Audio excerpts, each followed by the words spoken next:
Social media and online marketing can be incredibly powerful tools to help you grow your church. But are you ready for that growth? Today, we're talking about the 3 things that I ask each of my clients to make sure that they've got squared away before we dive into content strategies and online ads. The very first thing that I work with my clients on is their website. For people that are looking for a new church, the likelihood that they're gonna end up on a church's website before they attend a service is very, very high. That means your homepage, the main page of your website, has to answer these questions.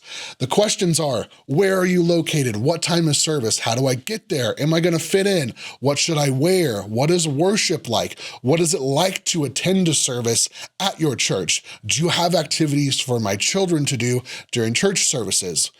That means that the answer to these questions has to be up front and center. This can't be buried on your website on a plan your visit page or an FAQ section, 4 clicks into your website. This has to be the primary purpose of the homepage of your website, because people are not willing to dig through 7 other pages of stuff to find the answers to these questions.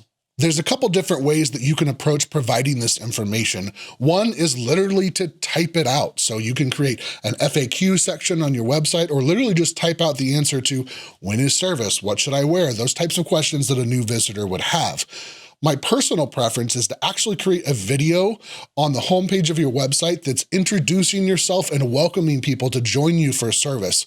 The reason I like video for this is because you can visually answer questions like, what does it look like to attend service here? What should I wear? Different things like that. You can visually answer those questions with B-roll in those video shots rather than having to explicitly type them out on your webpage. That's gonna save some space and allow you to feature some different information on your homepage rather than just a giant list of questions that you have to answer. The second thing that I work with my clients on is this: what is the experience for a first-time visitor at your church? Have you planned that out? Have you thought through what that experience is gonna be like? Can they find your building? Is it easy to find the right door to go into? Once they're in there, do you have signage in your building to show them where to go? It's really easy to kind of slip into complacency in this area because you see your church every day, right? You don't have questions about where's the sanctuary? Where do I drop my kids off? Things like that, because you're in that building and you know it like the back of your hand. But try and put yourself in the shoes of someone that's never ever been there before. Not only have they never been to your church before, they might not have ever been to church at all before, which means in addition to signage to figure out how to get through the building, you need to give instructions to visitors of what to do during service. Are you supposed to stand up during a particular part of the service? Are you supposed to sit down at a particular time? Are you offering communion? Are there particular ways that you need to go about offering communion and taking that at a particular time? You have to give instructions to people like they've never ever experienced this before, even though most of your church members are gonna know the answers to these questions. Another thing to consider for first-time visitors is, what is your call to action for first-time visitors?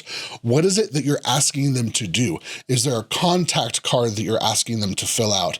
If so, please make sure that it's not 4 pages long. Think of this as a first date. You're not asking them to fill out a mortgage application. If it doesn't fit on a postcard, you're probably asking for too much information at this point. You can get more information later. Really, all that you need at this point is a way to be able to follow up with them.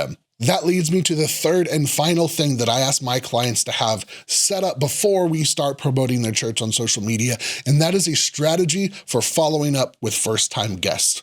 Whether you've got that contact card, whether you're meeting with first-time visitors in the lobby after service, what are the steps that take place after that? Is it an email that goes out later in the week saying thanks for being there? Is it a text message? Is it something that you're mailing to their address? You've got to have a plan in place that puts you back in contact with this person and allows you to invite them to join again. This follow-up process does not have to be incredibly complex. If you're a smaller church and you don't have a huge staff of people, make that your superpower. If you're a smaller church, you can make the time to go have dinner with new people when they come to your church. Bring another couple with them, introduce them to people. A lot of people are not only looking for a connection with Jesus, but they're also looking for a connection into a community. Whatever you can do to help facilitate that is gonna greatly increase the chance that family is gonna come visit your church again and then decide to be part of your community. So again, those three things are: make sure your website is optimized for new visitors, make sure you've thought through and have a strategy in place for the experience you want first-time visitors to have, and last but not least is you have to have a strategy to follow up with first-time guests after they've joined you for the first time. With those three things in place, we're ready to start doing online ads, social media, and really turning up the heat to get more traffic and more families into your church for the very first time.